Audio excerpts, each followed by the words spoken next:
ஆண்டவராகிய இயேசுவின் நாமத்தினாலே இந்த விலையேறப்பெற்ற இந்த நேரத்திலும் இந்த வீடியோ சந்திப்பதில் ரொம்ப சந்தோஷம். கர்த்தர் நல்லவர். நம்மை இதுவரையிலும் ஆச்சரியமா கர்த்தர் நம்மை நடத்தி வந்திருக்கிறார். அவருடைய அன்பு அவர் ரொம்ப விசேஷமானது, அவருடைய கிருபையும் விசேஷமானது.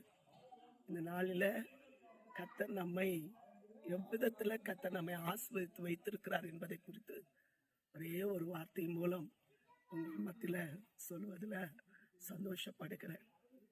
எசாயா தீர்க்கதரிசி மூலம் கர்த்தர் சொன்ன வார்த்தை எசாயா 62வது அதிகாரம் அதனுடைய 3வது வசனத்தில், நீ கர்த்தருடைய கையில் அலங்காரமான கிரீடமும் தேவனுடைய கரத்தில் ராஜமுடியுமாய் இருப்பார். எவ்வளோ அழகான வார்த்தை பாருங்க. இந்த அதிகாரத்தில் வாசிக்கும்போது ஒரு எருசலேமுக்காகவும் சீயோனுக்காகவும் கர்த்தர் பக்தி வைராக்கியம் கொண்டு கர்த்தர் அவங்களை விடுதலை ஆக்கும்போது அவங்க இழந்து போன எல்லா ஆசீர்வாதத்தையும் அவங்க பெற்றுக்கொள்ளுகிற ஒரு மேன்மையான அனுபவத்தை இந்த அதிகாரம் முழுவதும் சொல்லப்பட்டிருக்குன்னு நம்ம பார்க்க முடியும். ஒரு காலத்தில் அவங்க கைவிடப்பட்டிருந்தாங்க, ஒரு காலத்தில் மனுஷனால் நிந்திக்கப்பட்டிருந்தாங்க, ஒரு காலத்துல மற்றவங்களுடைய ஆதிக்கத்தின் பேரில் அவங்களுக்கு உள்ள ஆசீர்வாதங்களை எல்லாம் கொள்ளையிடப்பட்டிருந்தாங்க.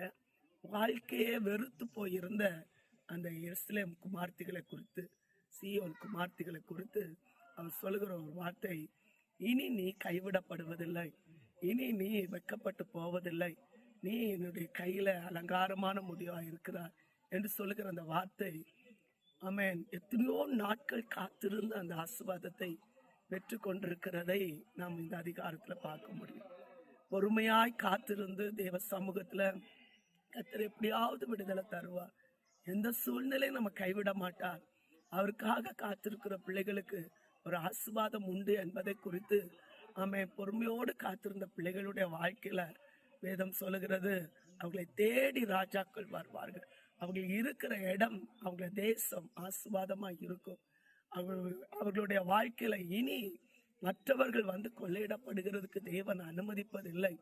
அவர்கள் திராட்சை தோட்டத்துல உள்ள பலனை அவர்களை அனுபவிப்பார்கள் என்று சொல்லுகிற ஆமென் கர்த்தருடைய வார்த்தை எவ்வளவு விசேஷமாய் இருக்கிறது என்பதை குறித்து நாம் இந்த இடத்துல நம்ம பார்க்க முடியும். அது மாத்திரம் அல்ல, அதனுடைய 62வது அதிகாரம் 11-12 வசனத்துல, நீங்கள் சீயோன் குமார்த்தியை நோக்கி, இதோ உன் ரட்சிப்பு வருகிறது, இதோ அவர் அருளும் பலன் அவரோடும் அவர் செய்யும் பிரதிபலன் அவர் முன்பாகவும் வருகிறது என்று சொல்லுங்கள் என்று கர்த்தர் பூமியின் கடையாந்திரம் வரைக்கும் கூறுகிறார்.